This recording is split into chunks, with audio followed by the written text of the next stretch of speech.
Il me dit, le lion qui est tombé, c'est Mobutu. Les chimpanzés qui sont tombés, ce sont ces ministres qu'on appelait en ces temps-là les mouvanciers. Et il m'a parlé de Wemba. Pas l'homme, mais un esprit était derrière Wemba. Cet esprit qui a fait de nous les Congolais des sapeurs. Des gens qui s'habillent à 10 000 $, mais il n'a rien dans le compte. Et un autre, on l'appelait King Kester, Emenea. C'est lui qui a fait qu'on parle comme on parle là. Yo sananga yo kebano kutana yo mbendre moroboe. Shalom bien-aimé dans le Seigneur Jésus-Christ. Aujourd'hui l'homme de Dieu, le révérend Marcelo Jérémy Tounassi, pasteur de l'église La Compassion de Kinshasa, parle d'une révélation terrible sur la RDC. C'est quoi la révélation de la parole de Dieu? La révélation est la communication de Dieu à ses enfants. Elle se produit de différentes façons selon les besoins et la situation des personnes, des familles, de l'Église et de la nation en général. Lorsque le Seigneur révèle sa volonté à l'Église, il parle par l'intermédiaire de son prophète. Le révérend Marcelo Jérémy Tounassi révèle les esprits qui caractérisent certains Congolais aujourd'hui. Il parle Mobutu, Papa Wemba et King Kester Emenea. Cette terrible révélation fait couler beaucoup d'encre et de salive. Merci de nous faire part de vos commentaires. Abonnez-vous, aimez et partagez afin d'apporter l'évangile de Jésus-Christ aux nations. Des choses que j'ai connues. Que la bénédiction de Dieu soit votre partage dans le nom puissant de Jésus-Christ. J'étais jeune. Amen. Je pense j'avais 17 ans ou 18 ans. Un jour, j'ai jeûné pour le pays. 2 jours à sec, sans boire ni manger. C'était ma première rencontre avec le serpent. Mes frères, je faisais des jeûnes pour recevoir l'onction, des jeûnes pour faire des miracles, des prodiges. Je n'avais pas de telles expériences. Je fais un jeûne de 2 jours à sec. Le 2e jour, je suis fatigué et je dors par terre. Mes frères, je vois un serpent tout noir sortir du plafond, commencer à descendre vers moi. Plus il descendait, plus il voulait me paralyser. Et j'ai dit, Jésus, ce serpent a disparu. Et je me suis dit, je suis en train de prier pour le pays. Et en ces temps-là, mes frères, prier pour le pays, c'était quelque chose de tertiaire, de secondaire. Mais j'étais poussé par l'esprit à le faire. Mais je n'ai jamais oublié. J'ai prié pour le pays et un serpent est venu pour me mordre. Et je l'ai chassé au nom de Jésus. Et alors, mes frères et sœurs, lors de l'entrée de l'AFDL, lorsque le père Kabila a pris le pouvoir, voici ce que j'ai vu. J'étais un jeune de 23 ans, je crois. J'habitais encore chez mes parents. Je crois que j'avais 23 ans ou 24 ans. On avait un voisin du quartier qui avait disparu. Et lorsque l'AFDL prend le pouvoir, on regarde la RTNC, c'était notre voisin qui parlait et disait, nous avons pris le pouvoir, nous avons chassé Mobutu. Et je regardais, nous tous dans la maison disaient, oh, mais c'est Papa tel, oh, mais c'est pas vrai. Donc il était avec eux. Mais, mes frères, ils parlent comme ça à la télévision. Le soir, une belle voiture rouge gare devant notre maison. Quelqu'un sort, c'était lui. Celui qui avait parlé à la télévision, disant qu'ils ont pris le pouvoir, est venu nous visiter. Frères et sœurs. Et vous savez, il a dormi où? Il a dormi dans ma chambre. Il a dit, je vais dormir ici, il est trop tard, je préfère dormir chez vous. Et je lui cède ma chambre. Et quand je vais prendre ma Bible pour aller la méditer, l'Esprit de Dieu me dit, laisse cette Bible à son chevet, il la lira. Et je la laisse fermer. Et je vais dormir au salon. Et là, mes frères, je dors et j'ai une vision. Je vois ceci, mes frères. Je vois un lion qui tombe. De ce lion sort un chimpanzé. Le chimpanzé tombe. Du chimpanzé sort un serpent. Et ce serpent commence à ramper. Il va vers lui qui était dans mon lit. Et va le mordre. Et automatiquement, le Saint-Esprit m'explique. Il me dit, le lion qui est tombé, c'est Mobutu. Les chimpanzés qui sont tombés, ce sont ces ministres qu'on appelait en ces temps-là les mouvanciers. Mais le serpent qui était dans le lion, le serpent qui était dans le chimpanzé, lui n'est pas tombé. Et il viendra et il mordra ceux-ci qui viennent de prendre le pouvoir et vont vous ramener au lion et au chimpanzé. Alors que tout le monde disait tout a changé. Je savais qu'on n'était pas sorti de l'auberge parce que chasser le lion, ce n'est pas ce qui change une nation. Chasser les chimpanzés, ce n'est pas ce qui change une nation. C'est couper la tête du serpent, la cupidité, le tribalisme, l'impudicité, la mégestion. On peut changer 1000 présidents, on peut faire des coups d'État et des coups d'État, chasser tous les ministres. Tant que nous-mêmes en nous, nous aurons l'impudicité, la cupidité, la mégestion, le tribalisme, ce même serpent nous changera en chimpanzé et en lion. C'est le serpent qui engendre des lions et qui engendre des chimpanzés. Un jour, je vais à Bruxelles prêcher et puis des combattants viennent me voir. Oh Marcelo, comment tu ne parles pas de la nation? Nous aimons la nation, nous aimons la nation. Pourquoi tu ne parles pas de la nation? Et puis je leur ai dit, vous qui voulez prendre le pouvoir, êtes-vous meilleur que ceux qui dirigent maintenant? Si en vous, c'est la cupidité qui vous motive, l'orgueil, la rivalité, vous aussi avoir des maisons, avoir des voitures, vous ne nous sortirez pas de là. Vous êtes pareils. Ils m'ont regardé, ils m'ont laissé partir. Pourquoi tu veux diriger ce pays? Pour avoir des voitures, pour avoir des maisons? Ou parce que tu as un rêve, tu as une passion? Nous aimons critiquer ceux qui sont au pouvoir. Nous sommes comme eux. Mais nous n'avons pas le temps de manifester le serpent qui est en nous. Regarde comment tu es un professeur et tu couches avec des élèves. Regarde déjà, tu es un chef du quartier. C'est ce que tu fais dans le quartier. Là où Dieu t'a donné de l'autorité, comment tu te comportes? Tu es un serpent. Ah, donne-moi l'amen. On loue des bus à 500 francs. Et quand les gens veulent entrer dans ces bus, le chauffeur dit, ce n'est plus 500 francs, c'est 1000 francs, 1500 francs. Serpent que tu es. Serpent que tu es. Tout d'un coup, tu veux faire de l'argent sur le dos des gens qui viennent de prier. Tu n'as pas honte. Et puis tu dis, oh les dirigeants, toi-même, tu diriges mal ton bus. Et si tu ne diriges pas bien ton bus, comment tu peux diriger la RDC? Donne-moi un amen. Si on ne parle pas ainsi, il n'y aura pas d'aurore pour le peuple. Il y a des choses qui doivent s'arrêter. Alléluia. Et je vois ce serpent qui va vers lui. Et Dieu me dit, vous pensez qu'en changeant les hommes, vous changerez la nation. Le problème le plus profond que des hommes, le problème, c'est un problème spirituel d'abord. C'est un problème de mentalité. C'est un problème d'éducation. C'est un problème spirituel, frère. Et, alléluia. Alors que je servais Dieu, j'ai remarqué que mon ministère ne perçait pas. J'avais prêché dans une église à Lingwala et j'ai crié à la chair. J'ai dit au nom de Jésus, je brise ce plafond spirituel qui assure ma nation. Ce plafond spirituel qui assure l'église de ma nation. Cette voûte spirituelle qui fait que le ministère monte et tombe. Qui fait qu'on est toujours là dans les ghettos. Je dis, Seigneur, libère-moi de cela. Et Dieu me parle. Il me dit, oui, il y a un plafond. Il y a un plafond spirituel. Et il faut que tu puisses le percer.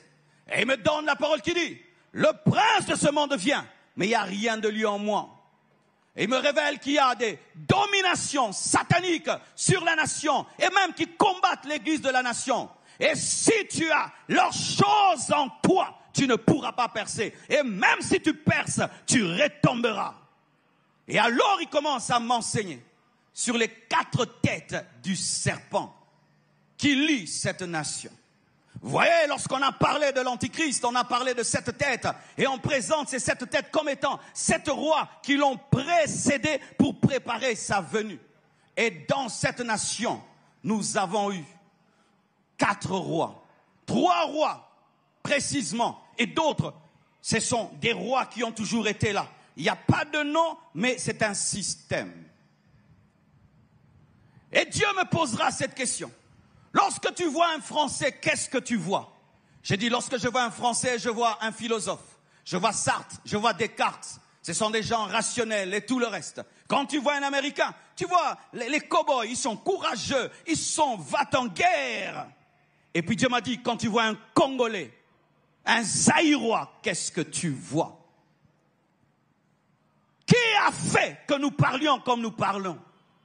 Qui sont nos pères fondateurs? Qui sont nos pères fondateurs? Lorsque je lis l'histoire du Botswana, on parle des pères fondateurs. Lorsque je lis l'histoire des États-Unis, on parle des pères fondateurs. Qui sont les pères fondateurs de cette nation? Pourquoi nous parlons comme nous parlons? Pourquoi nous vivons comme nous vivons? Et Dieu m'a parlé. Excusez-moi si vous êtes de sa famille, mais je n'ai rien contre vous, mais je dois parler.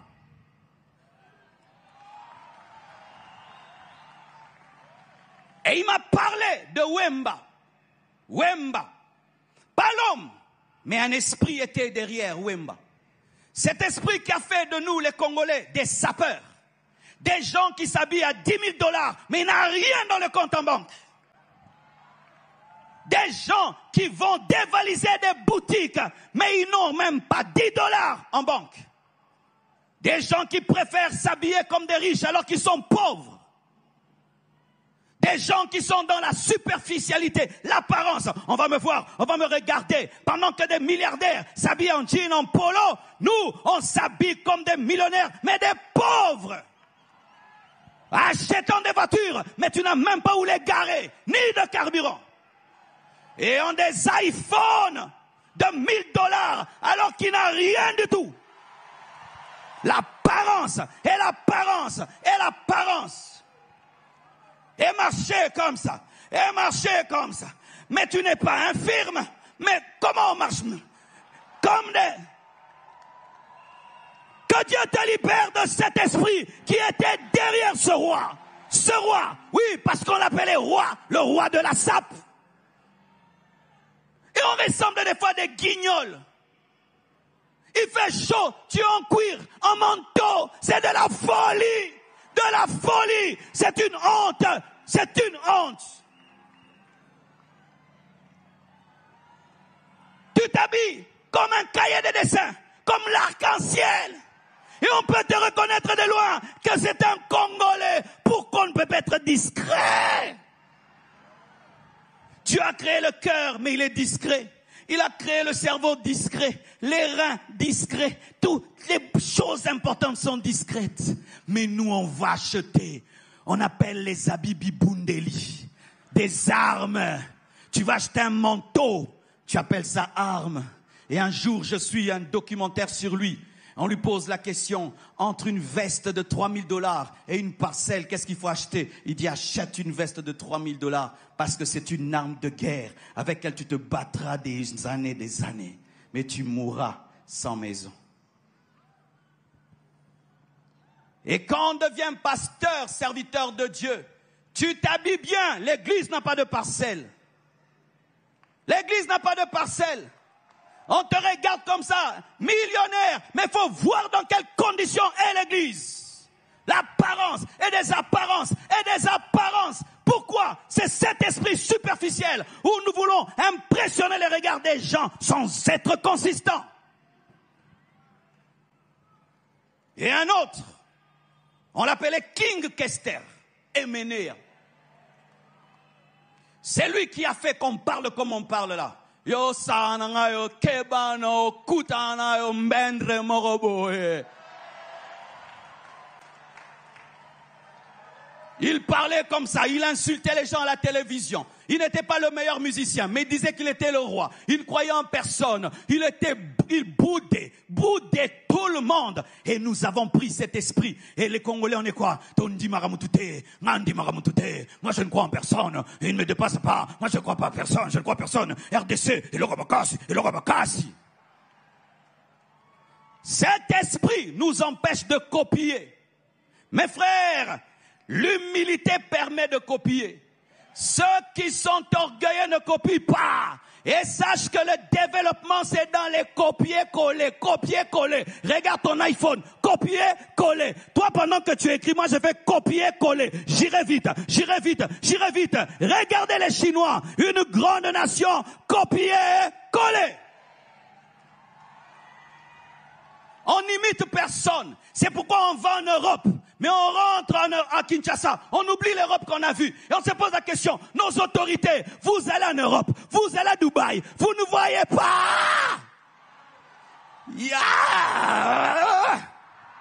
Oh, bloc de la trop. Tu prends un avion à Charles de Gaulle. Tu vois l'aéroport. Mais quand tu atterris chez nous, ça ne te dérange pas qu'il fasse aussi noir. Ça ne te dérange pas que ça sente aussi mauvais. Comment nous oublions ces pays où nous allons chaque année? Esprit de MNEA. On ne copie pas. Copions même l'aéroport de Brazzaville. L'aéroport de Brazzaville, copions. Même dans le ministère, on ne copie pas. Un jour, je vois un homme de Dieu. Il a une église de 300 personnes. Et il me parle du bishop Sanogo. Il dit, mais, il enseigne quand même bien, hein, mais je ne vois rien là-bas. Je dis, vraiment, toi, t'es fou. Tu n'as même pas le 1/100 de ce qu'il a. Tu te permets d'ouvrir la bouche. Nous critiquons même des gens qui nous dépassent. Tu es piéton, tu critiques celui qui a une voiture. Tu es pauvre, tu critiques le riche. Tu critiques des choses que tu n'as jamais eues, que tu ne comprends pas, où tu n'es jamais allé. Tu vas chez Oyedepo et tu critiques le ministère de Oyedepo. Alors que toi, tu n'as même pas 2 églises. On est comme ça. Pendant que je prêche, vous êtes en train de critiquer ma prédication. C'est ça, l'esprit de MNR. Tu viens dans une action, oh, Boudé Motei. C'est pourquoi on va même dans les concerts des stars. Oh, Boudé Moutoyemba. Tu boudes celui que tu allais écouter. Mais pourquoi alors tu es venu? MNEA. Oui, et tu te plais à dire, moi je ne crois à personne, moi je crois aux gens difficilement. Parce que toi tu es qui? Tu es qui? Tu te trouves extraordinaire sur base de quoi? Ce n'était pas un grand chanteur, mais il boudait même les gens qui chantaient mieux que lui. Même dans le ministère, dans tous les domaines, tu es un homme d'affaires, tu échoues pourquoi? Mais va chercher quelqu'un qui réussit. Je vais donner un secret. Moi, tout ce que je fais là, je copie. Je prends à ICC, je prends à Vase d'honneur, je prends Tabernacle de gloire. Je copie. Je copie. Je ne veux pas perdre mon temps. Frère, si quelqu'un a déjà fait le remède, pourquoi tu vas entrer dans le laboratoire? Va prendre le remède et utilise-le. Pourquoi tu vas encore chercher? Pourquoi tu vas chercher? Pourquoi tu vas chercher? Oh, ce que je fais ici, je vis ça en Côte d'Ivoire, l'homme de Dieu le fait. Je le fais. Ils ont mis les gâteaux. On va mettre les gâteaux. Ils s'habillent Vase d'honneur. Non, c'est équilibre. Où est le problème? Où est le problème? Où est le problème? Moi, je n'imite personne. Tu es un orgueilleux et un aigri. Charema Zuprayama Chanda Baba. Tout le monde prend chez quelqu'un. Même les Américains prennent chez quelqu'un. Tout le monde prend chez quelqu'un. Mais nous, on ne prend de personne. Ils sont en train de nous construire ça, les Chinois. Et puis ils vont partir et on serait incapable de construire comme ça. Pourquoi on ne dit pas apprenez-nous à construire comme ça? Si on lui demande, il va monter. Il est déjà monté, il est plus que toi. Il va monter, il est déjà plus que toi. Parce qu'il fait ce que tu ne fais pas, donc il est plus que toi. Mais si je lui demande, il va monter. Tu préfères te cracher dans un avion au lieu de demander comment est-ce qu'on décolle. Shalom bien-aimé dans le Seigneur Jésus-Christ. J'espère que vous avez aimé cette vidéo. Abonnez-vous et partagez pour porter l'évangile de Jésus-Christ aux nations, car il y aura plus de joie dans le ciel pour un seul pécheur qui se repent. Merci de faire partie de notre famille Wonderful Jésus-Christ.